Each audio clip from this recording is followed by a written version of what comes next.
Oi, pessoal, tudo bom? Bom, hoje nós precisamos trabalhar a respeito do contrato estimatório, tá? O contrato estimatório, ele também é chamado de venda em consignação, e ele está previsto desde o artigo 534 até o artigo 537. Então, são pouquíssimos artigos que tratam a respeito dele, e o estudo dele também é bem rápido. Ele é um pequeno contrato, mas ele é um contrato que está muito presente no nosso dia a dia, na nossa vida cotidiana. Para que a gente possa começar, então, a estudar ele, vamos olhar exatamente o artigo 534 para poder entender do que nós estamos falando. Diz o 534. Pelo contrato estimatório, o consignante é aquele que vai entregar os bens para venda. O consignante entrega bens móveis ao consignatário. O consignatário vai ser justamente o vendedor desses bens, que fica autorizado a vendê-los. Então, o consignatário ele é autorizado a vender bens que são de propriedade do consignante, pagando ao consignante o preço ajustado, salvo se preferir, no prazo estabelecido, restituir-lhe a coisa consignada. E aí, com o conceito, questiono vocês já lembraram que contrato é esse? É as vendas em consignação. Tá? Quando nós pegamos um produto para vender em consignação para outra pessoa, quando nós pegamos para vender para o fulano, produtos que são do fulano e que se forem vendidos será pago ao fulano, é a venda em consignação, é o contrato estimatório, tá? Então, é o vendedor autônomo que pega mercadorias para vender de forma consignada. Esse é o melhor exemplo que nós temos da venda em consignação, certo? E aí nós temos o consignante e o consignatário, são as duas partes envolvidas, a parte que entrega os bens e a parte que recebe os bens e que vai ter que ou pagar o valor desses bens ou devolver o bem ao fim de um prazo que as partes estabelecerem. Durante esse tempo, o bem ele fica sob responsabilidade do consignatário. Então, o consignatário tem que cuidar estes bens, a guarda dos bens é dele, tá? Qual é a natureza? Que tipo de contrato esse contrato é? Esse contrato ele está entre uma compra e venda, um depósito, um mandato sem representação, mas ele não se confunde com nenhum deles. Primeiro, ele não é uma venda pura, porque é possível devolver a coisa, ele também não é um depósito, porque a devolução é uma opção, não necessariamente que tenha que acontecer, e ele também não é um mandato, porque vai ter que a venda, se obtiver excesso de preço, essa parte vai poder ser retida. Então, isso não é admitido no mandato. Então, também não se confunde com a figura do mandato, tá? A finalidade principal desse contrato é a venda. Essa é a finalidade principal. A finalidade principal não é restituir o bem, é vender. Mas essa venda ela só vai ser pago o valor dessa venda quando essa venda efetivamente se concretizar, né? Ela for feita. Então, eu posso ter venda em consignação de joia, de livro, de objeto de arte, de móveis, de roupas, de perfumes.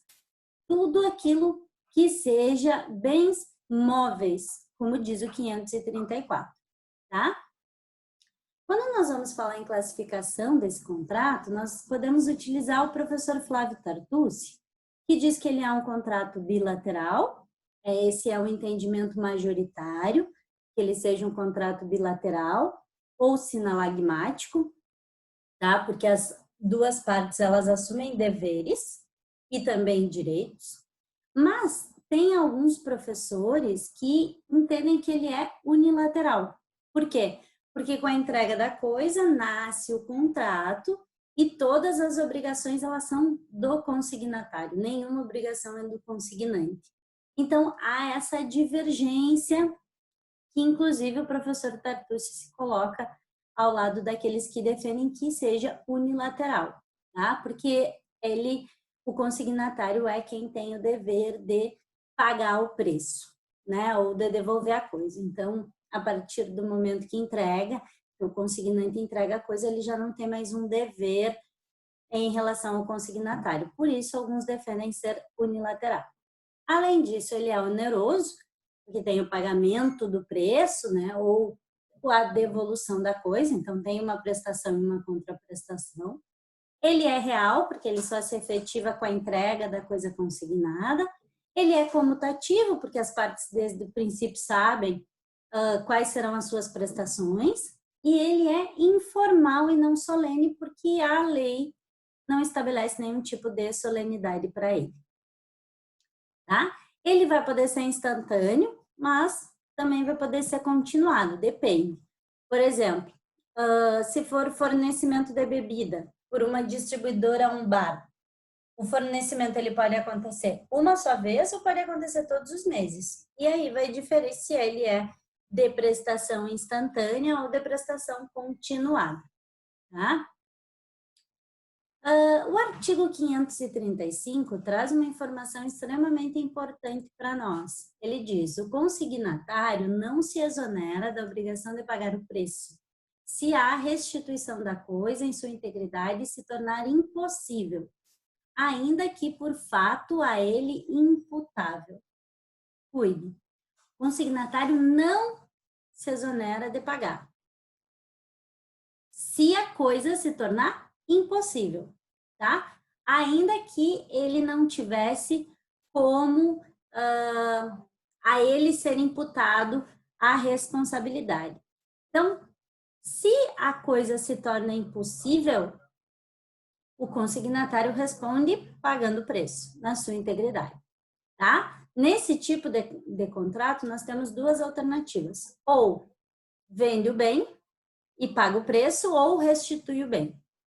Mesmo que tenha deterioração, mesmo que tenha avaria, mesmo que tenha furto, a responsabilidade se mantém, tá? Quanto à devolução, é permitida a integridade da coisa no mesmo estado que foi recebida a coisa, sem uso, sem desgaste, tá? Claro, se ela se destinar à venda, ela não vai poder ser manuseada, por óbvio. Então, se ela se desgastou, ela não cabe mais para a venda, tá? Se foi estabelecido um prazo e esse prazo não foi cumprido, não foi vendida a coisa, não dispõe mais o consignatário a possibilidade de devolver a coisa e também não tem como pagar o preço, ele se torna possuidor a título precário. E aí, autoriza-se inclusive a reintegração de posse. Mas, se ela foi vendida e não foi paga, a única coisa que resta ao consignante é receber o preço ou cobrar judicialmente, tá? O artigo 536 traz uma outra informação importante. O artigo 536, ele diz o seguinte: a coisa consignada não pode ser objeto de penhora ou sequestro pelos credores do consignatário enquanto não pago integralmente o preço. O que quer dizer isso? A coisa consignada, ela não vai poder ser penhorada ou ser sequestrada.